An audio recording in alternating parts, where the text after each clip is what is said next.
हाय दोस्तों, कल तो मैंने कपड़ों की शॉपिंग की थी और आज मैं जा रही हूँ सब्जी की शॉपिंग करने। क्योंकि मंडी का समय जो होता है वो सुबह सुबह का होता है, तो हम लोग सुबह सुबह सब्जी लेने के लिए आ गए थे। फाइनली हम मंडी में पहुँच भी गए थे और ये बाहर फल फ्रूट के ठेले होते हैं, अंदर ही होती है सारी की सारी सब्जियाँ। और यहाँ पर आपको सब्जियाँ सब सस्ती रेट में मिल जाती है। आप चाहे फिर ठेला लगाओ, दुकान लगाओ या फिर घर के लिए खरीदो, सब कुछ अच्छी रेट में मिल जाते हैं। इसलिए मैं भी ठेला भर कर लेकर आ गए थे और ठेला इतना भर गया था कि मुझसे उठाया भी नहीं जा रहा था। और जैसे ही मैं घर आके देखा कि मेरे एक फ्रूट्स की थैली तो फटी हुई थी। मैंने सोचा शायद रास्ते में गिर गए होंगे। अब इसका तो पता ही नहीं चला कि ये रास्ते में कहाँ पर फट गई थी, पर मुझे नहीं पता कि इसमें से कुछ गिरे भी होंगे। और मैं लेकर आ गई थी ढेर सारी ताजा ताजा सब्जियां। और जैसे ही थैलियों की आवाज आई, हमारा गोलू चेक करने के लिए आगे आता है कि थैलियों में क्या लेकर आई ये लोग इतना सारा। फिर मैंने इसको मूंगफली के दाने छील कर दिए। बहुत सारी सब्जियां इसने चेक की, सब कुछ एक एक करके टेस्ट भी किया। और लगे आती मम्मी इधर खाना बना रही थी तो मम्मी का आटा भी ये चेक करने के लिए चला गया था। आटे का तो ये इतना शौकीन है कि मतलब चुप चुप के ही इसे लोई लेकर भाग जाता है। और इसने देखो मेरी एक शिमला मिर्च भी टेस्ट की है, कुछ मूंगफलियां भी टेस्ट की है।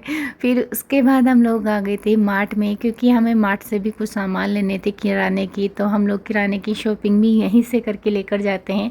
और मैं यहाँ पर कंफ्यूज थी कि मुझे जो मैं चीज़ ढूंढ रही थी वो मुझे मिल नहीं रही थी। और जिस कंपनी के मुझे सीरम चाहिए उसके तो मुझे लोशन मिल रहे थे। शॉपिंग करने के बाद हम लोग बाहर आ गए थे और ट्रॉली में तो 4 सामान थे और इतनी बड़ी लिस्ट थी। आप एक भी सामान खरीदोगे ना उसके लिए भी आपको ट्रॉली ही बाहर लेकर आनी पड़ेगी। बस मार्ट में ये सिस्टम होता है। मार्ट के बाद रास्ते में एक जनरल स्टोर पे रुके जहाँ पर हमें लेना था मम्मी के लिए समर कोट। फिर मम्मी के लिए हमने समर कोट खरीदा और फिर मैं घर आ गई थी। घर पे आते ही फिर मैंने मेरी बहन से थ्रेडिंग बनवाई, क्योंकि ये अच्छा बनाती है और जहाँ पर मैंने बनवाए थे वो बिगाड़ दिए थे। उसके बाद मैं रवाना हो गई थी अपने ससुराल के लिए। सुबह से भागा दौड़ी करी थी, ये लाना है वो लाना है। और सामान भी हमारे पास इतने सारे हो गए थे कि अगर गाड़ी नहीं आती तो ये सब कुछ जाता ही नहीं। फिर हमने एक एक करके सारे सामान रखे। पूरी डिग्गी फुल हो चुकी थी, गाड़ी भी फुल हो चुकी थी और हम लोग अब निकल रहे थे। तो मैं मम्मी को टाटा कर रही थी, बाय बाय कर रही थी। और जब तक हम दिखाई दे रहे थे तब तक वो बाहर ही खड़ी हुई थी रोड पे। जहाँ तक हम दिख रहे थे वहां तक वो टाटा बाय बाय करने में ही लगी हुई थी। और पहले तो मैं यहीं पर रहती थी, तो जब भी काम होता था तब मैं आ जाया करती थी। खाना खा के हम लेट ही निकले थे तो हमें अंधेरा हो गया था और प्यास भी लग रही थी बहुत जोरों की। फिर रास्ते में ही हमें एक दुकान दिखी तो वहाँ से हमने पानी की बोतल के लिए मैंने इनको भेजा, क्योंकि इसके बाद में शायद ही कोई दुकानें आई। फिर ये पानी की बोतल लेकर आए और हमने पानी पिया। फिर हम यहाँ से